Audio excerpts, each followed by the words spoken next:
when I'm thinking about food, I'm like, oh, this is fucking good. You're on Facebook Live. I guess you can curse on Facebook Live. Yeah, you can curse on Facebook.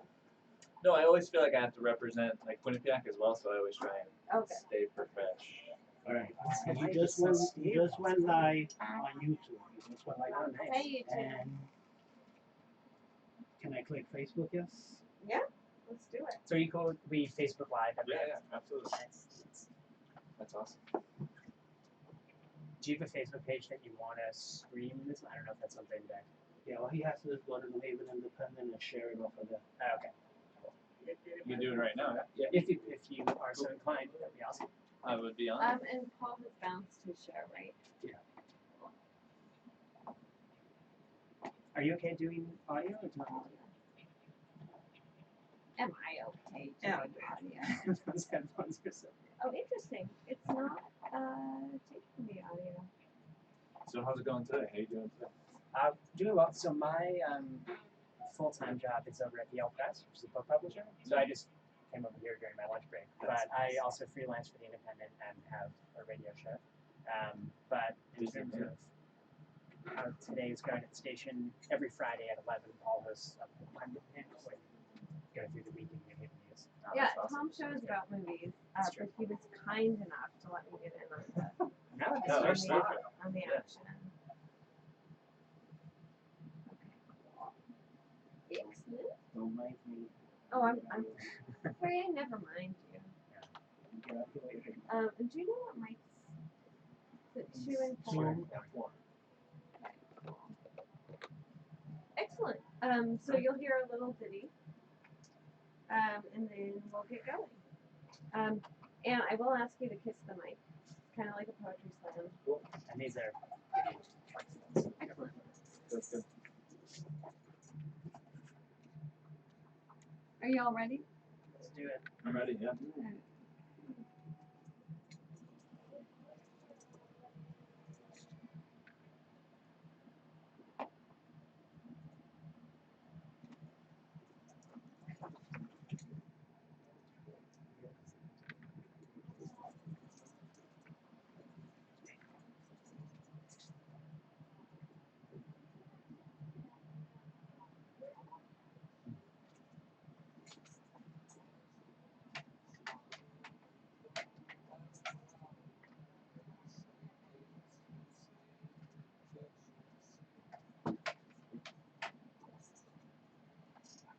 Maybe use the bottle right there. Yay! Okay, hey New Haveners, and welcome back to another episode of Kitchen Sink. I'm really excited to actually be live in the studio because I feel like I don't get to do that much anymore. But the first thing I want to say is it's kind of an episode of Kitchen Sink, but also it's an episode of Deep Focus. Yay! And that is me, oh loyal listeners, all you Deep Focus fans out there. Yeah, so we've done a few collaborative episodes before between Deep Focus and Kitchen Sink, usually This is reviewing Tom yeah, this is Green, Tom Green. if you don't know his Reviewing movies about food. We've spoken about the documentary City of Gold from last year about the LA Times food critic Jonathan Gold, not photographer Arnold Gold. And then we spoke about Les Blank's documentary Garlic is as Good as 10 Mothers. Yeah. But I know you want to do the intro, so I don't want to steal No, your intro. no, But we have a New that's Haven okay. specific food That documentary. we today. do. It's It's very our exciting. so it's our first time to bring a real life human being into the studio to do this, and I'm really excited to be here with Jim O'Connor. Jim is the director of the new document. Oh, did I get something wrong? No, I thought you were going to recite his title. and Oh, I could see yes. his- Jim is the director, excuse me, of the new documentary Food Haven, which will have its debut next week at the New Haven Docks. International Film Festival. International Although it Film is playing Festival. at NH Docks. Yes. Yes. Yeah. Blind book. Yeah. Which is really, really exciting. Jim's a media production specialist at Quinnipiac University, and I'm so excited that you made time for us this morning. I guess it's afternoon. I don't know. Time is relative, y'all. But anyway, Jim, welcome to the studio. Yeah. Thanks for having me. What an honor to be a part of both of these shows. This is great. Well, we're thrilled. I want to kick it off with a question that I'm sort of cribbing off of director Desdemona Chang, who I met a couple months ago. She spoke about the importance of being able to distill anything you're working on, a movie script, a book, in this case a documentary, into a sentence that you can tell people, my project is about X. And so I guess for our listeners out there who have not seen this, what is Food Haven about for you? Yeah, wow, what a great question, first off. If I could describe Food Haven in one sentence, I always make the tagline a celebration of culture. I don't claim to be a food expert by any means, but what I want people to do when they see this film is really to feel all the great memories I have in New Haven. It's a celebration of culture. I want them to learn a little more about New Haven and just really enjoy the film and go to the restaurants after and just be excited about New Haven. So if I could put it in one word, it would just be two words actually. It would just be three words. Celebration of culture. And tell us a little bit about your own experience with New Haven, your upbringing, and sort of the lens through which you saw the city before you were formally a filmmaker. Yeah, sure. So I grew up in Orange, Connecticut, and I always felt growing up that New Haven was kind of like this mystical place. People always talked about it. I didn't know much about it. I kind of only went with my family on special occasions. You know, it was a very special place to me. And then after college, I spent a lot of time bartending, and I was really excited about being able to talk to patrons at the bar about where they should go in New Haven. And I was excited to learn about new restaurants and new bars and to be able to be that kind of person that could figure out what you're looking for and move you in the right direction. So I really have an outsider perspective of New Haven, and now that I'm a filmmaker in New Haven, it's really come, full circle, which is great.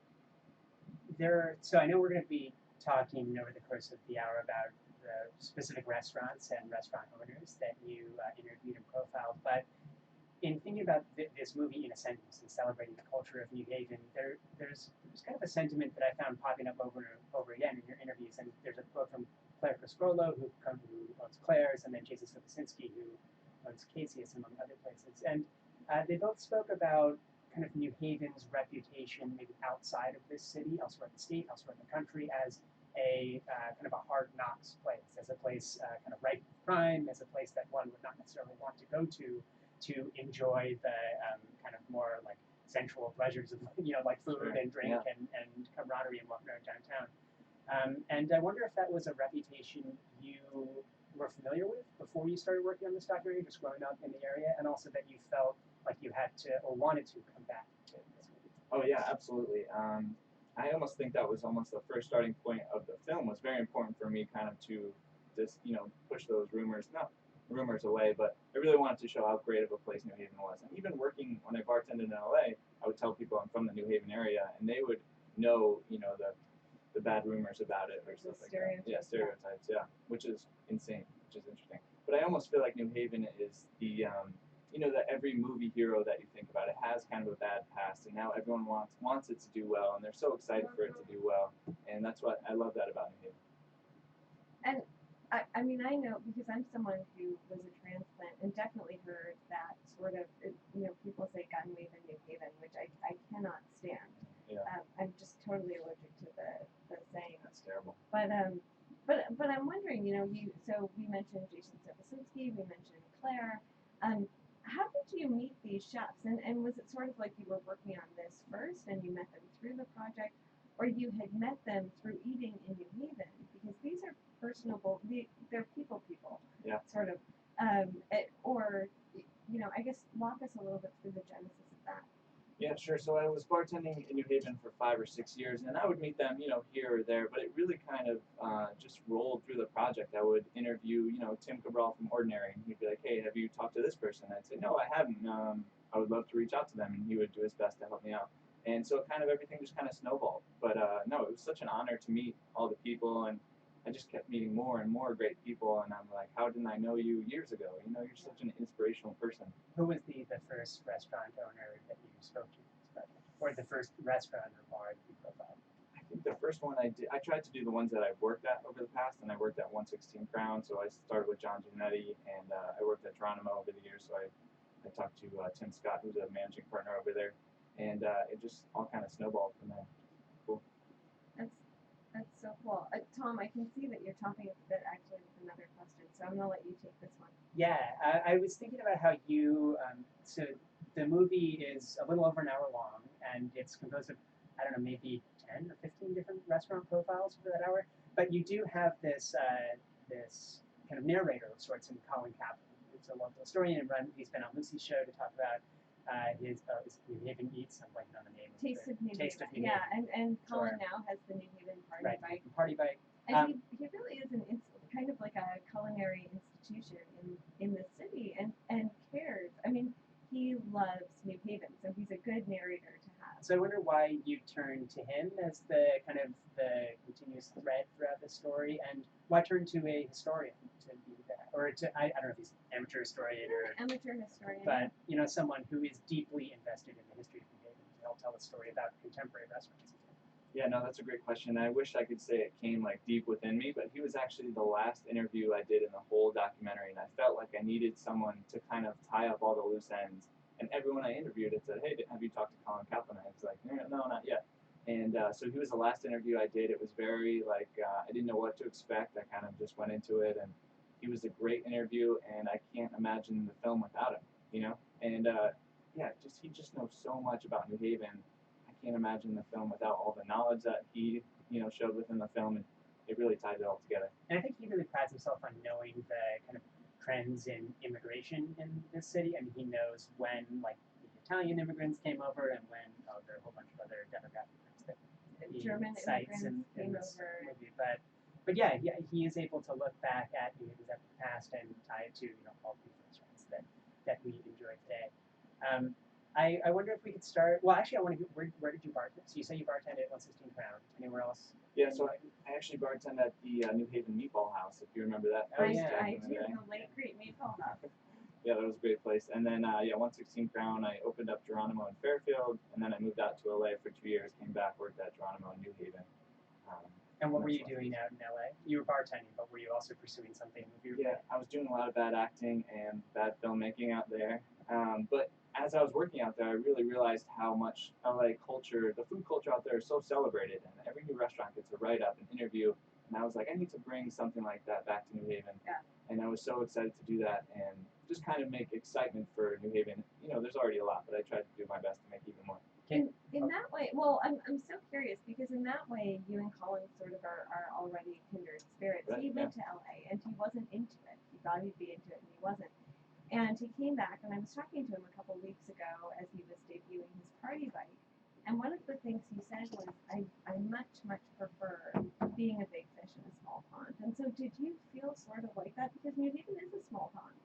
Yeah, no, it definitely is. I think I felt a little bit about that. I do love LA. I loved everything about it out there, but it's definitely true that you miss home when you're not away. And it took me being away from being away from New Haven to realize how much I really appreciated it and how much I wanted other people to appreciate it as well. Could you, before we really dive into what makes New Haven's culinary scene distinct and go into these different restaurants, can you tell us a bit about your impression of the LA food scene? I mean, we got exposed to that through that movie City of Gold about Jonathan Gold. Great film. But I wonder if there is, and he really describes LA as a mosaic of different immigrant neighborhoods that bring their own kind of authentic cultures and cuisines that don't really, it's not the melting pot image of the United States, but rather one where all this incredible diversity exists side by side and you get to kind of sample a little bit of everything. But what was your impression of that food culture and yeah. Yeah, no, that's a great film. I actually lived right in Hollywood, but right next to Thai Town, so I spent a lot of time eating Thai food, and Koreatown, I spent a lot of time eating Korean. And one of my favorite chefs is Roy Choi, who has a couple of restaurants in Koreatown, and he just talks about the pulse of LA. Most people miss the pulse of LA because they want to go to Hollywood or Santa Monica, but a lot of the pulse is happening in Koreatown or in Spanish, parts of LA, and it's great to see they have so many different pockets of food and culture in LA. I think we have that in New Haven just on a smaller scale, which is amazing. Yeah, well, so let's transition to the film itself. But first, I want to remind listeners, if you're just joining us or if you've been hanging out with us here on WNHHLP 103.5 FM New Haven, this is Kitchen Sink. I'm Lucy Gellman. It's a mashup with Deep Focus, so I'm here with Tom Green, the host of that show. So you can catch this interview again next Thursday at noon. And we are here with Jim O'Connor. Jim is the documentary filmmaker behind Food Haven, which has its debut next week. He's a media production specialist at Quinnipiac University. And so we'll also get into a little bit what it means to have a sort of a passion project and how you fit time in for that editing. Because man, I feel you on that front. But first of all, I'm so curious watching this. There are some executive decisions that it's clear you made to kind of focus on maybe restaurants that are at the literal heart of New Haven, and by that I mean kind of in the downtown food scene. So when you were thinking about what you wanted to talk about, how did you make those decisions? Yeah, it was definitely kind of based on my feelings and my memories of New Haven and where restaurants that I like to go that really mean something to me. You know, great experiences I've had at a certain restaurant. I really want to go in there and try to develop that through the story. And I think I almost reached out to every restaurant in New Haven, and I kind of based it off, you know, who was interested and who I thought would make a great story. And there were a lot of interviews I didn't use in the film. You know, like hour-long interviews that I thought were great and just didn't fit. So I tried to do my best to make a spread of New Haven, but yeah, it did centralize. This is something that everyone in every wake of life in New Haven has to deal with, whether it's alders advocating for their particular neighborhoods or, you know, restaurants figuring out where to open up shop. But New Haven has a kind of centralized downtown that's organized around the 9 squares of downtown, and then we have all of these neighborhoods, that sprawl north, east, south, west, from, you know, all the way down to Morris Cove, to Dixwell, New Hallville, Westville, Fairhaven. And each of those places, while not the kind of hubs of the arts and culture and nightlife in the way that downtown is, they all have their unique kind of ethnic heritages and also their own food cultures. And I wonder if, I mean, you were talking about your personal connections to a lot of the places that you profiled. Were you reaching out to restaurants in other neighborhoods as well outside of downtown? Did you feel any kind of compulsion to make this a representative documentary about the diversity of food in It's also a representative democracy? But like, did you find yourself like going along Grand Avenue or up Dixwell, or was this, you know, more focused on your own personal experiences and connections to restaurants? Yeah, definitely a good mix of both. I think if it was just my personal experiences, it would be a lot more centralized. But yeah, I think, like I said, I think I reached out to almost every restaurant I could think of, and yeah, I did spend time driving around and tasting a lot of food and seeing what I thought would work well. And I tried to find a lot of smaller restaurants that I think deserved more publicity, and you know, still go to those union leagues and those higher up, you know, that have a lot of recognition. As someone who's actually so interested in the idea of the cutting room floor, so I know as a director you probably don't want to give all your secrets away, and maybe there will be a sequel with that B-roll. But can you tell us about some of those really interesting hour-long interviews that maybe you decided not to include because they just didn't fit with the narrative structure of the film? Yeah, and it's yeah, there's a term that you hear a lot called "kill your darlings," where you have to, you know, destroy the interviews that you really love that you can't. I think, yeah, I blame myself really. I think I didn't ask the right questions that I felt represented that establishment and what they stood for, and maybe the interview kind of just went off on a tangent that I didn't think really focused on what I was going for. So yeah, maybe there'll be a sequel. Who knows? Are there any examples of restaurants that did not make the final cut that you could tell us about? Or we also want to talk about the ones that are in the movie, but I'm curious if there are any that were like right at the edge, but you thought, couldn't quite make it. Yeah, yeah, that's a tough one. I don't want to throw anyone, you know, I don't want to upset anyone. But yeah, there were some great restaurants that didn't make it, and I apologize. So let's talk about the ones that did. Also, Absolutely. I guess if the premiere's next week, no one's seen this, right? So except when you were generous enough to send us a screener. But great, so this is very exciting that talking to an audience that can anticipate this movie. But I mean, my question about the restaurants that are profiled are, take us into a few. What are some that are featured in this movie? Some that surprised you, delighted you, that you maybe didn't know as much about beforehand? Give us a few examples.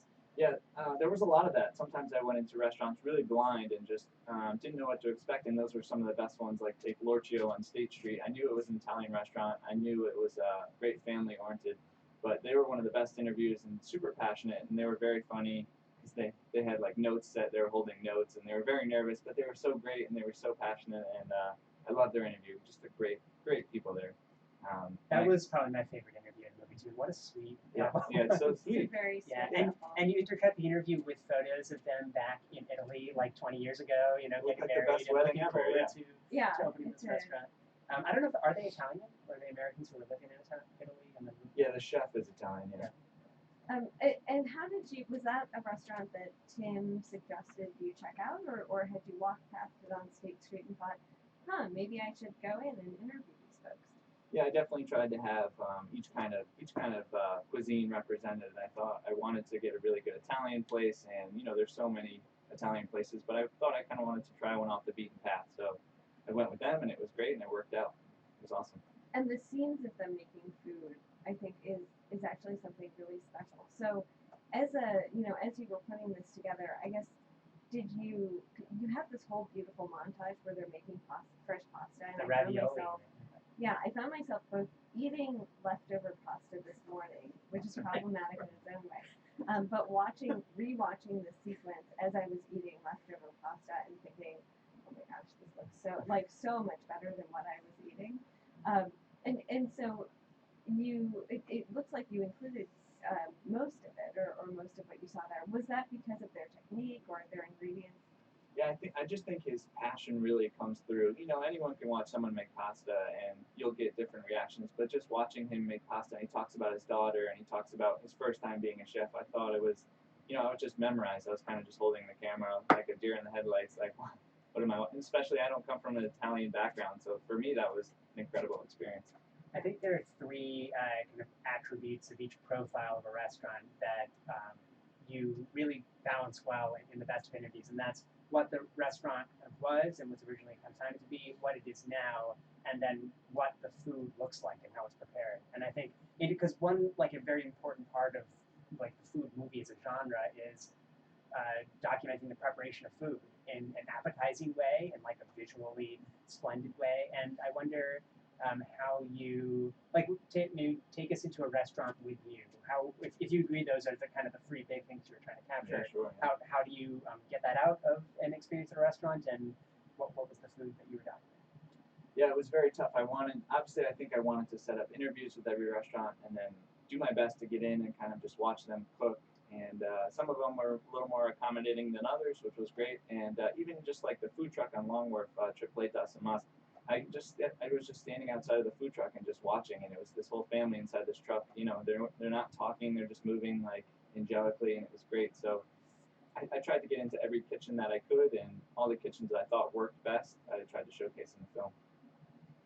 And did some chefs, because I found, talking to chefs for reporting for the New Haven Independent, that some chefs are like, oh my God, yes, come into the kitchen, I'm gonna pull out all the stops, I'm gonna make this dish, and some are a little more hesitant. So, of course, without hurting any feelings, tell us a little bit about that process, because I think folks who see the finished product maybe don't think about that. Yeah, no, I think chefs are obviously very artistic people, and as an artist, you're very sometimes you can be very closed off and very secretive of your recipes, and maybe not the most approachable.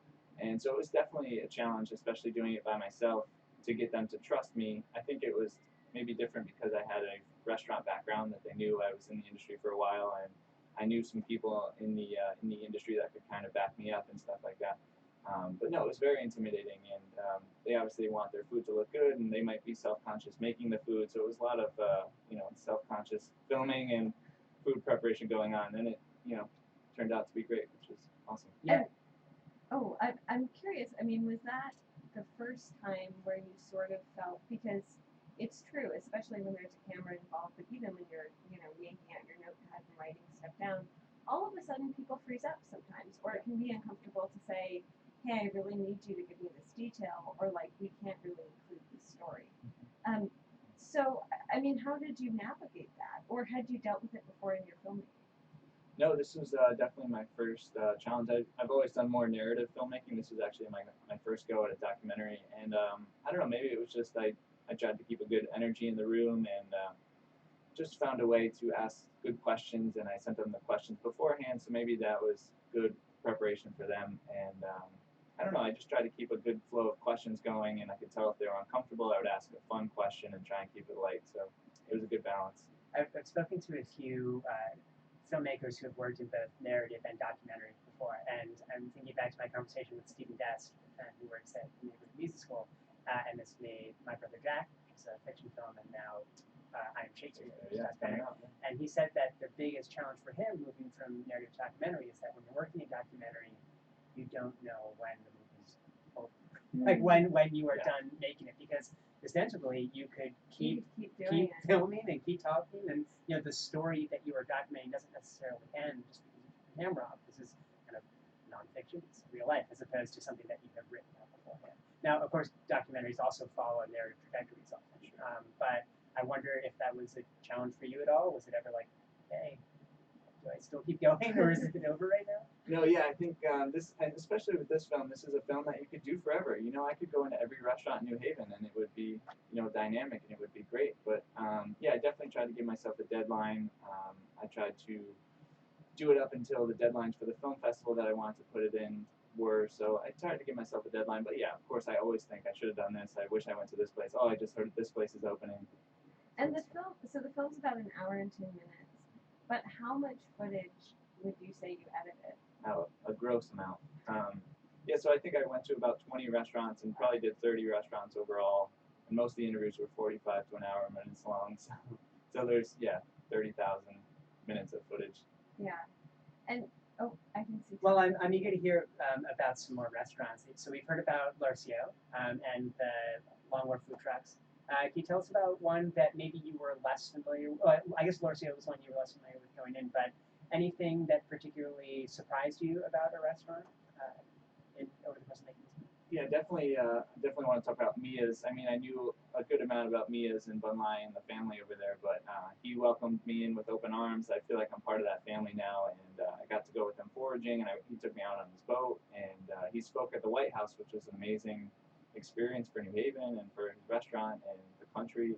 And so he texted me a day before. He was like, "Hey, I'm speaking at the White House. You should come down." And I had so many things going on, but what kind of film would it be if I didn't go? So I drove down by myself and got to see him speak and interview him at the White House, which was great. And yeah, just experiences like that I wasn't prepared for or had any idea would come from the film and make a huge part of the film.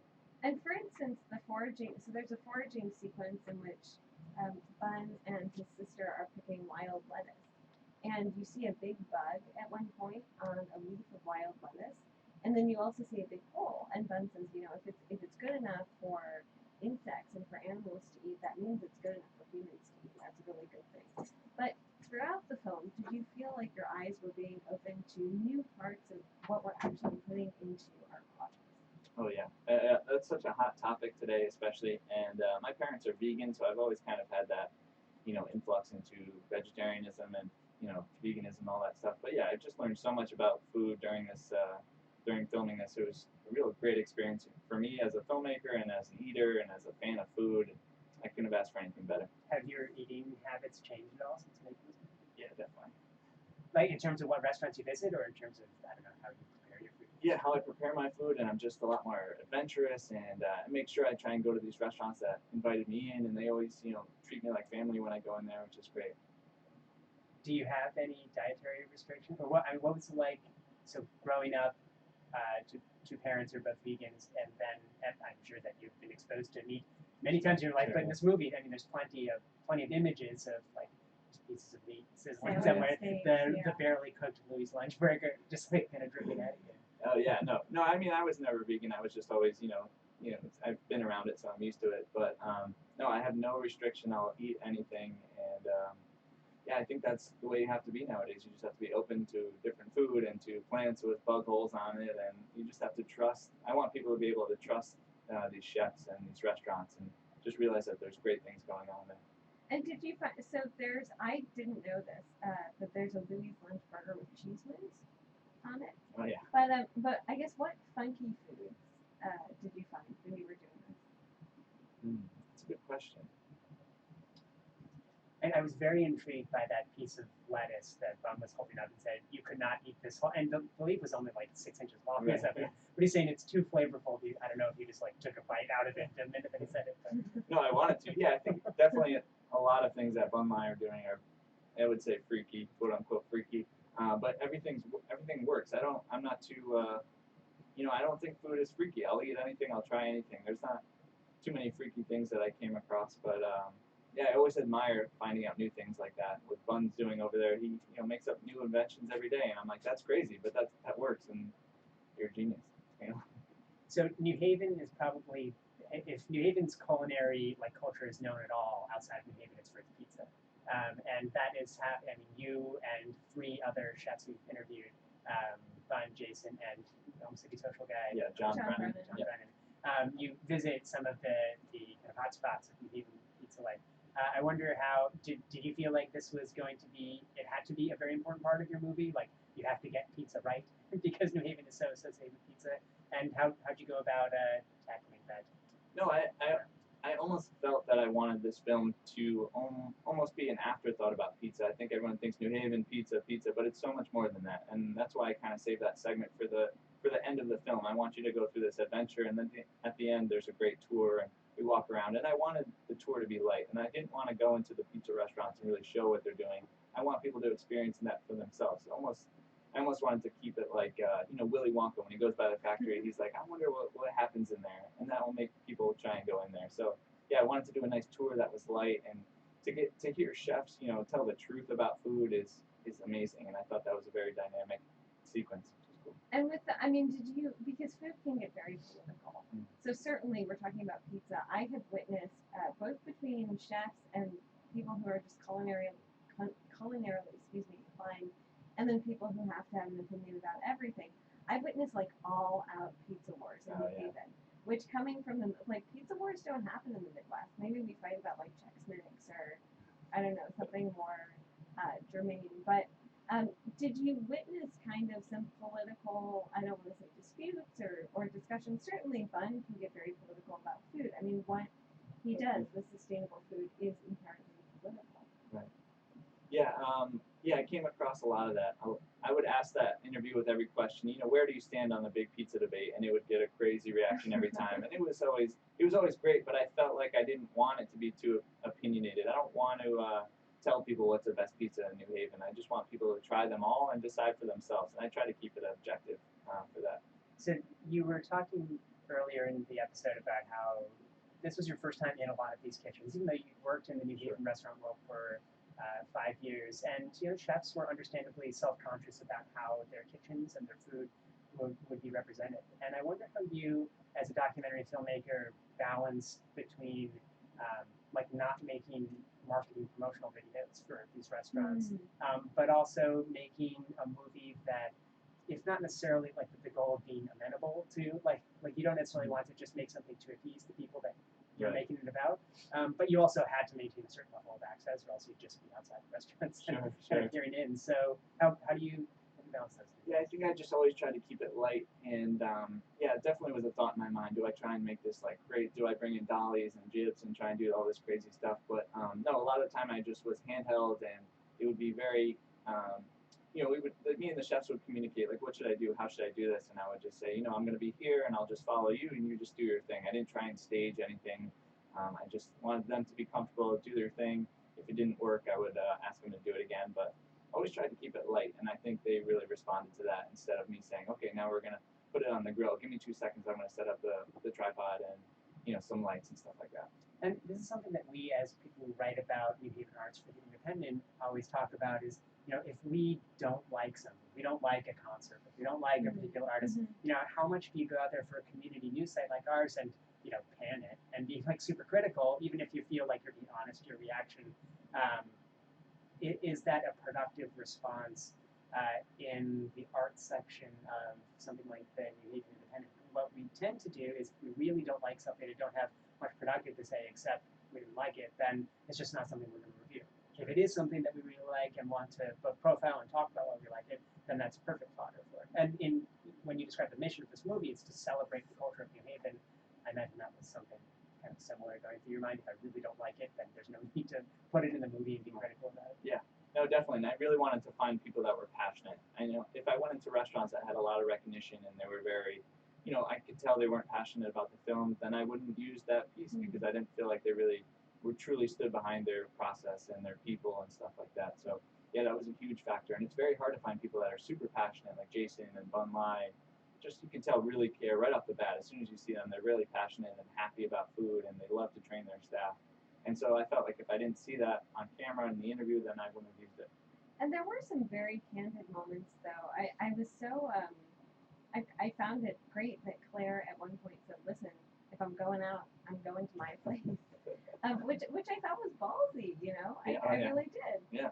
But also there are some very candid moments with Prasad of Tali and Tali too.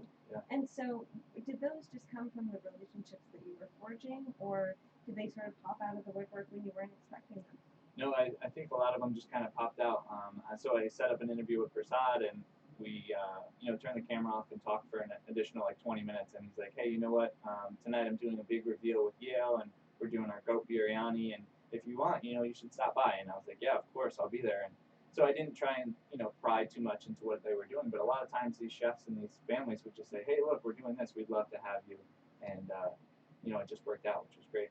Well, and you mentioned, for instance, the goat biryani, which is a super involved process. And so, did you feel like even though you had a background in some restaurant and bartending experience, you were still learning a lot about food and sort of everything that goes into food preparation?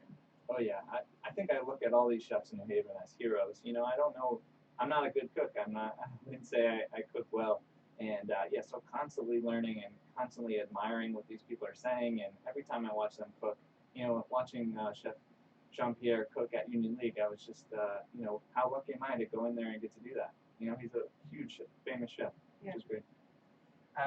I have a kind of big picture question. I asked you about LA at the top, but if you were to talk about New Haven's culinary scene in a sentence or two, like what do you think distinguishes New Haven as a place to go and eat from other comparably sized cities or other places you've been to?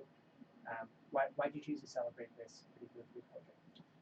Yeah, I think as I was saying about LA, I think it's so celebrated, and New Haven is kind of this underdog city, and I kind of feel like they always get kind of swept away. Maybe not as much anymore, but I always felt growing up they kind of get pushed aside, and they have so much to offer, and I love everything that New Haven has to offer and what they do and the people in New Haven, and I just wanted to kind of showcase that. I think there's so much going on in such a small area, and every time I go out, I just love and enjoy New Haven. And I wanted to show that as best as I could. Is there a particular type of cuisine besides pizza that you think New Haven needs to be known for right now as well, or does very, very well? I don't know. Every time I try and think of a different cuisine that they need, I see one pop up, and I'm like, wow, I didn't know that was even here. No, so I think we're doing a great job, and I think it's only maybe even in its infancy, and it'll only get better very soon. Well, I also want to ask about timeline, but first I want to remind listeners that if you're just joining us or if you've been with us for the half hour and change, this is Kitchen Sink on WNHHLP 103.5 FM. I'm here with Deep Focus host Tom Green because it is a mashup with Deep Focus, and also with Jim O'Connor. Jim is a documentary filmmaker and also a media production specialist. I can't talk today. Media production specialist at Quinnipiac University, and we're talking about his new film, Food Haven, which has its big debut next week, which is very exciting. So, as far as timeline, how many either months or years did this take place over? Yeah, so this I started shooting in July. I got insurance for the film, so I only had a brief time to shoot the film, and I wanted to kind of do it by the books and do it right. So I shot for about 6 months or so, and then edited for about 3 to 4, so just under a year. This took me just under a year to produce, and that was July 2016. Yeah. And were there changes? Because as I was watching this, so when John Brennan sort of pops up, I thought, well, I know him through Olives and Oil, which is his newest venture. And so, did you feel like there kind of are institutions? Certainly, Claire's Cornucopia is one of them.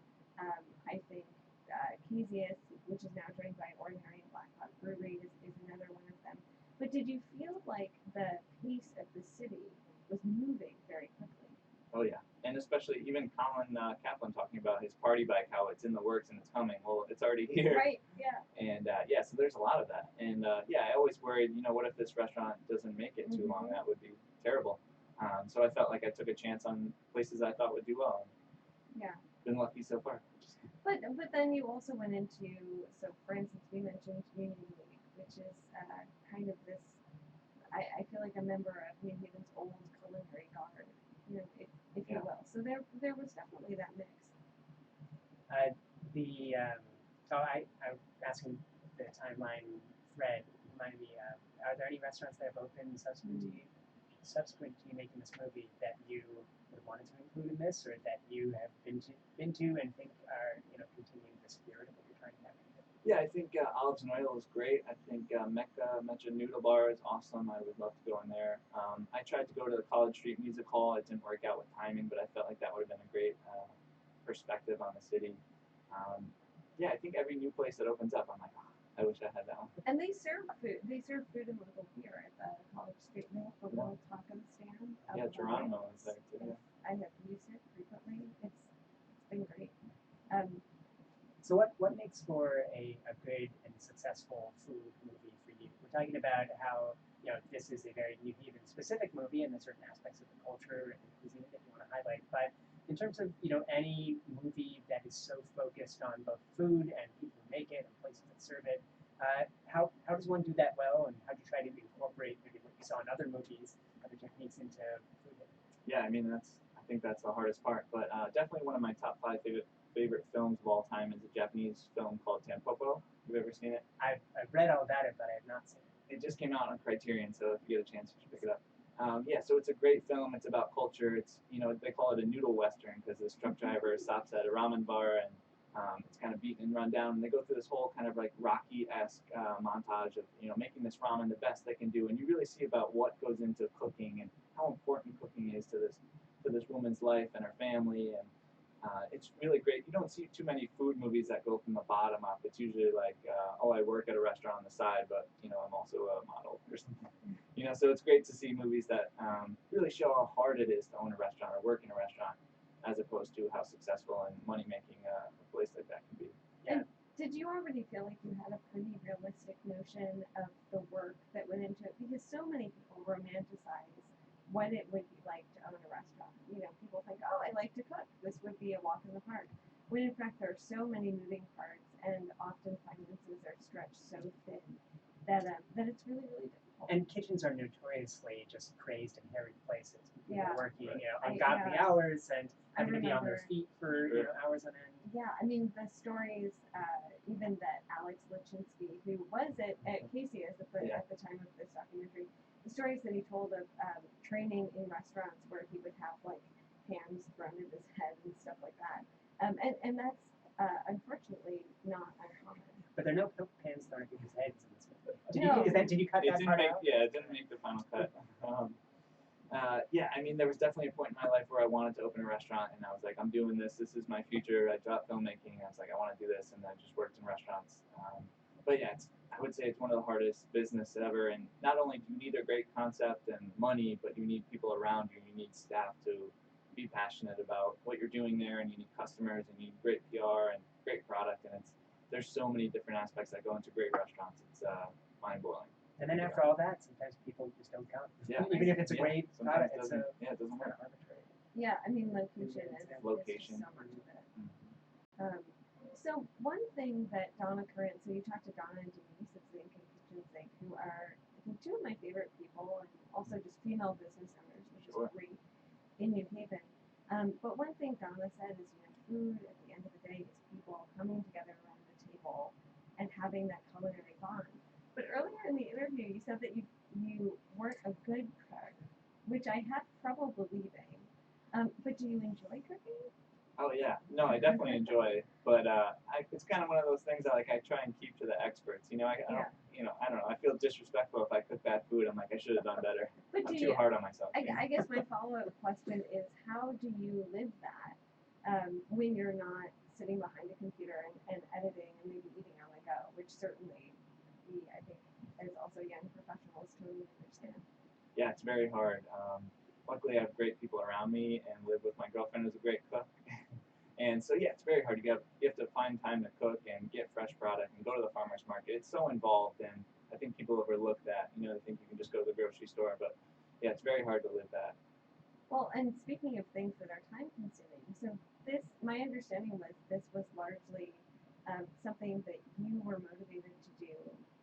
It wasn't clear to me if you had a lot of institutional support, although you did mention so you had insurance for the film. But how do you sort of juggle? It's a lot of balls in the air to have going on. So how did you juggle, working, being a human being, like remembering to breathe. But then also making this film on the side and having a very limited amount of time because you said what, like 7 months in all or 9 months in all? Yeah, 6 months to film. Yeah. It was actually, I made this film before I started working at Quinnipiac, Okay. so it was all on my own. It was all self-funded. Yeah, I tried to do it. I wanted to do it for myself. I didn't have any help. I just wanted to do it, and yeah, learn how to juggle those things. I think it's important. A lot of filmmakers I know, they're like, I need help right away, and it was important for me to try and do this all by myself and learn what not to do and how I can do better for the next film. So I think that was probably the biggest, most important thing I took away from this film is to get people to help you.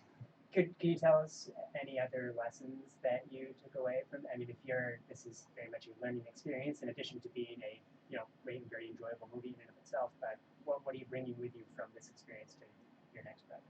Yeah, I think maybe I got lucky a lot of times, kind of just going in blind, and then great things came out of it, which is always a good thing of filmmaking. But I could have done a lot more planning and had more of a reach. And I didn't do any like focus groups, or I didn't have many people watch it and tell me what you think.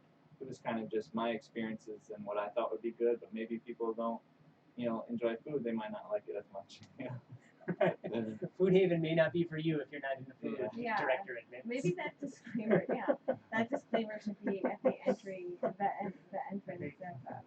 Yeah, of but your that's the film beautiful festival. thing about food and movies about food, in that everyone has some relationship to food, right? It's like that's why family drama is so central to like every single narrative that we as humans create, because most people have some relationship to their family, whether absent or present, and food is used in a variety of ways in movies. Sometimes it's transitions between scenes, it's just backdrop, it's a setting, but sometimes it's a vehicle for both the expression of like a character or a tension between characters, or just something kind of visually splendid to look at. And yeah, I think you do. I mean, in pulling from so many diverse types of cuisine, restaurant owners, and just people, I think you do a really nice job of capturing like everything that food has to offer, both like as an image, but also, I mean, this is a real place as a place. Yeah, I think food is so emotional. I mean, you go to food when you're upset. You go to food to celebrate when you're happy. It plays such a huge role in our lives. Imagine how much free time you'd have if you didn't have to eat. You spend so much of your life eating, and it's so exciting to go to new restaurants and try new things and new cocktails and new food. It's incredible, and I want people to get excited as I am. To go to new places and find new things. Well, so our time is winding down. If listeners are just joining us, or if you've been with us, this is a mashup between Kitchen Sink and Deep Focus on WNHHLP 103.5 FM New Haven, streaming live at www.newhaven.org and broadcasting from our offices on Elm Street. I'm Lucy Gellman. I'm here with Deep Focus host Tom Green and documentary filmmaker Jim O'Connor, whose film Food Haven it's at the Whitney Humanities Center next to you, correct? I don't think It's so. at Gateway. It's at Gateway, Yeah, which is close to the Whitney Humanities Center, but is not the same place. I think that's maybe a question that we want to kind of close with. Is Exactly, tell us yeah. about the places that people can see Food Haven in the near future. Sure. So yeah, Cinco de Mayo next Friday, the New Haven International Film Festival will be at Gateway. We're doing a triple feature, so there'll be 2 short films about food starting at 7 o'clock on Friday, and then my film will screen at 7:45, 7:47. And we're gonna have a fun little red carpet event. You can come, take your picture, meet the people of the film, and then after the film, there'll be a short Q&A, and then we're gonna have parties at 3 of the restaurants that will come out this week. More info about that. And yeah, they'll have specials there. You can meet the people of the film and just really get more excited about New Haven. So I'm very excited for So it. that's May 5th, May 5th. New Haven International Film Festival Gateway, and then Food Haven's also playing at NH Docs. Yeah, so that's going to be June 8th for New Haven Documentary Film Festival, and there's going to be an event with Elm City Cycling where they're going to set up a bike tour that you go to the restaurants before the film, maybe after the film, and then you go see the film and just talk about New Haven and then have fun after. So that'll be great. June 8th, that one is, and that's at the Whitney Humanitarian. So Yes. You're correct. So as we finish up, I always like to ask people this, although it's kind of far too broad. But like, what's next? What's next for Jim? Yeah, definitely gonna do another documentary this summer. I've got a couple of things in the works. Yeah, definitely another film coming this summer. So stay tuned. And sneak peek? No. No scoops? Well, maybe off air we'll hear all Yeah, about it. But yeah. listeners, don't worry, we won't really turn off. Fantastic. It's gonna be more local culture flavor, more stuff like that. Cool. Well, we look forward to it. Do you want to do the wrap up? Thank you. Yeah, let's do the wrap up. Thank you. Thank you so much for coming on the air. This has been a mashup between Kitchen Sink and Deep Focus on WNHHLP. Our guest today has been Jim O'Connor. He's a filmmaker, and the premiere of his film Food Haven is next week at not the Whitney Humanities Center, but at Gateway Community College on Cinco de Mayo. Thank you so much for coming in and chatting about it, and for letting us get a sneak peek at the movie. It's a real pleasure. Yeah. Thanks for having me. Yeah. Thank you.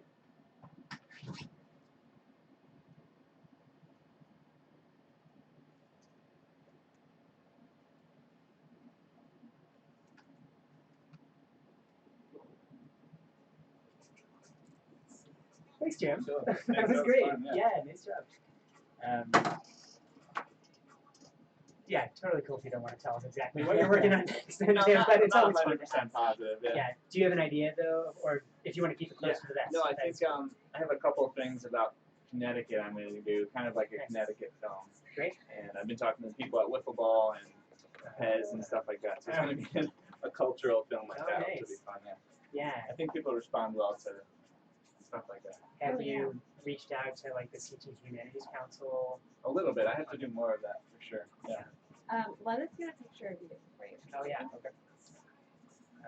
Yeah, I hope that we can make it to Gateway next Yeah, week. that'd be awesome. See. Who is your contact at the International Film Festival?